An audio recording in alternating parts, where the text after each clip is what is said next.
చేయాలనుకుంటే ఉక్కు మహిళ ఇందిరాగాంధీ పాకిస్తాన్ యుద్ధంలో ఓడించడమే కాదు, పాకిస్తాన్ ని 2 ముక్కలు చేసి బంగ్లాదేశ్ పాకిస్తాన్ గా విడగొట్టి భారతదేశం వైపు కన్నెత్తి చూస్తే బొంద పెడతామని ఇందిరాగాంధీ గారు నిరూపించిన నాయకురాలు శ్రీమతి ఇందిరాగాంధీ, మన కాంగ్రెస్ పార్టీ అధ్యక్షురాలు.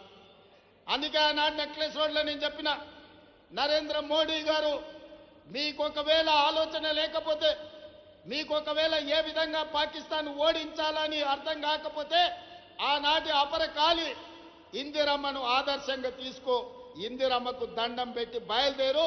ఇందిరమ్మ మహిళా శక్తిగా అపరకాలిగా నీకు అండగా ఉంటుంది. ఇందిరాగాంధీ గారు చూపించిన మార్గంలో నువ్వు పాకిస్తాన్తో యుద్ధం చెయ్యి.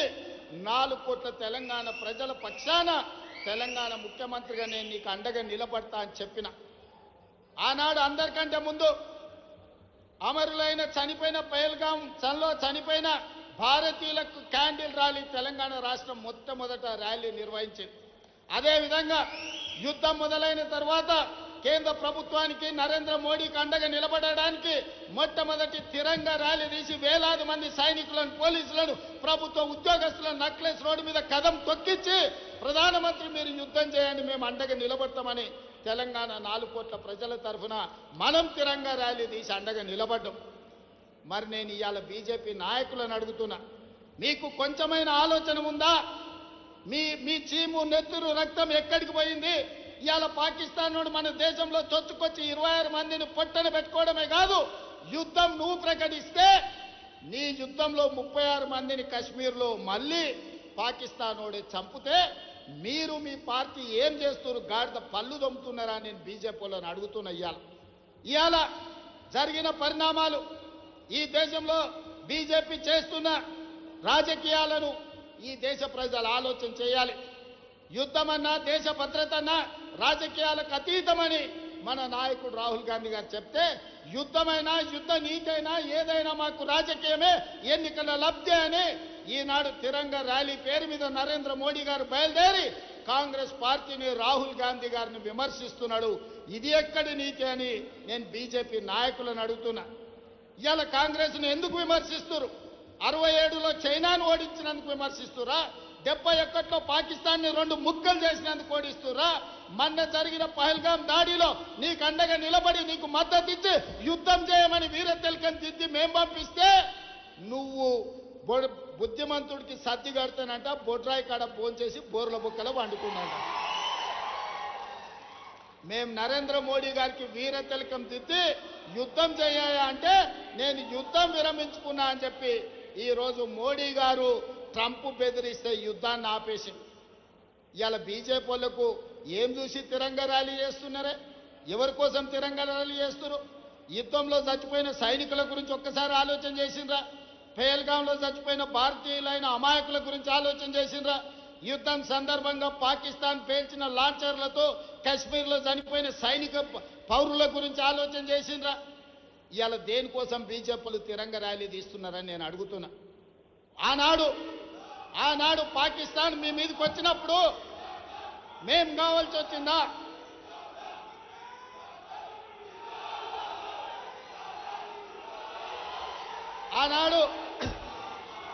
ఆనాడు పాకిస్తాన్ ఉగ్రవాదులు ఈ దేశంలో అమాయకులను చంపినప్పుడు అఖిల పక్షం కావాల్సి వచ్చింది. కాంగ్రెస్ పార్టీ అండగా నిలబడాల్సిన అవసరం కనిపించింది. కానీ ట్రంప్ బెదిరించగానే నువ్వు యుద్ధాన్ని విరమించుకున్నప్పుడు అఖిల పక్షాన్ని ఎందుకు పిలవలేదని మేము సూటిగా అడుగుతున్నాం ఈ దేశ ప్రధానమంత్రిని. ఇది నీ సొంత వ్యవహారం కాదు, నీ పార్టీ వ్యవహారం కాదు, ఇది ఎన్నికల విధానం కాదు, ఇది దేశ భద్రతకు సంబంధించిన విధానం. దేశ భద్రత విషయంలో యుద్ధం చేయాల్సిన సమయంలో యుద్ధం విరమించడం ద్వారా 140 కోట్ల భారతీయుల యొక్క ఆత్మ గౌరవాన్ని ట్రంప్ దగ్గర తాకట్టు పెట్టొచ్చి ఇవాళ గొప్పల కోసం ఉపన్యాసాలు బీజేపీ వాళ్ళు ఇస్తున్నారు తప్ప ఈ దేశ భద్రత పట్ల వాళ్ళకు పట్టింపు లేదు. పదే చెప్పేది పాక్ ఆక్యుపైడ్ కాశ్మీర్ను మేము సాధిస్తామని.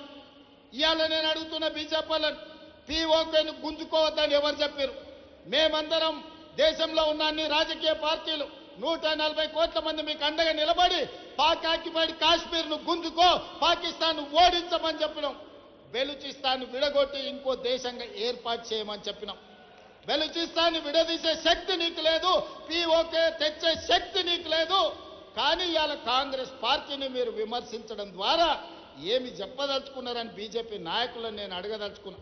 అందుకే మిత్రులారా, ఈరోజు దేశంలోనే పెద్ద కంటోన్మెంట్ మన పార్లమెంటు నియోజకవర్గంలో ఉంది. సికింద్రాబాద్ కంటోన్మెంట్ అంటే ఈ దేశ భద్రతకు గుండెకాయ.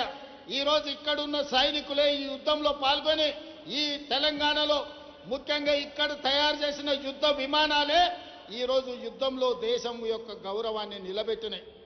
మోడీ గారు తెచ్చిన రాఫెల్ యుద్ధ విమానాలు మన పాకిస్తాన్ కూల్చింది. ఎన్ని కూల్చిందో రాఫెల్ గురించి చెప్పమంటే ఈరోజు చర్చ లేదు. ఈరోజు మన దేశం కాదని ఇతర దేశాల నుంచి రాఫెల్ యుద్ధ విమానాలను కొనుగోలు చేసిన మోడీ గారు మీరు జవాబు చెప్పండి. మన పాకిస్తాన్తో జరిగిన యుద్ధంలో ఎన్ని రాఫెల్ యుద్ధ విమానాలు పాకిస్తాన్ నేలగూల్చిందో మీరు లెక్క చెప్పండి. గొప్పల కోసం వేల కోట్ల రూపాయల కాంట్రాక్టులు మీకు కావాల్సిన వాళ్ళకి ఇచ్చి ఇవాళ రాఫెల్ యుద్ధ విమానాలు కొన్నారు. అవి ఎందుకు నేలగూలినాయో ఇవాళ ప్రజలకు సమాధానం చెప్పాలి. అందుకే మిత్రులారా, ఇవాళ ఈ ర్యాలీ ఎన్నికల కోసం కాదు, ఈ ర్యాలీ ఓట్ల కోసం కాదు, ఈ ర్యాలీ కాంగ్రెస్ పార్టీ కోసం కాదు. ఈ ర్యాలీ వేలాది మంది తరలి వచ్చింది ఈ దేశ సైనికుల యొక్క ఆత్మస్థైర్యాన్ని నిలబెట్టడానికి, ఆత్మ గౌరవాన్ని పెంపొందించడానికి. మన యుద్ధంలో పాల్గొన్న సైనికులు మా వాళ్ళు, మా ఆత్మ గౌరవం సైనికులకు మేము అండగా నిలబడ్డామని ఇవాళ మల్కాజ్గిరి పార్లమెంటు ప్రాంతంలో వేలాది మంది కదం దొక్కింది. సైనికులకు అండగా నిలబడడానికి యుద్ధాన్ని విరమించడం ద్వారా సైనికుల ఆత్మ గౌరవాన్ని, ఆత్మస్థైర్యాన్ని బీజేపీ దెబ్బతీస్తే ఆ సైనికులకు అండగా నిలబడడానికి ఇవాళ వేలాదిగా మనము ఈరోజు బయటకు వచ్చి సైనికులకు అండగా నిలబడ్డాం.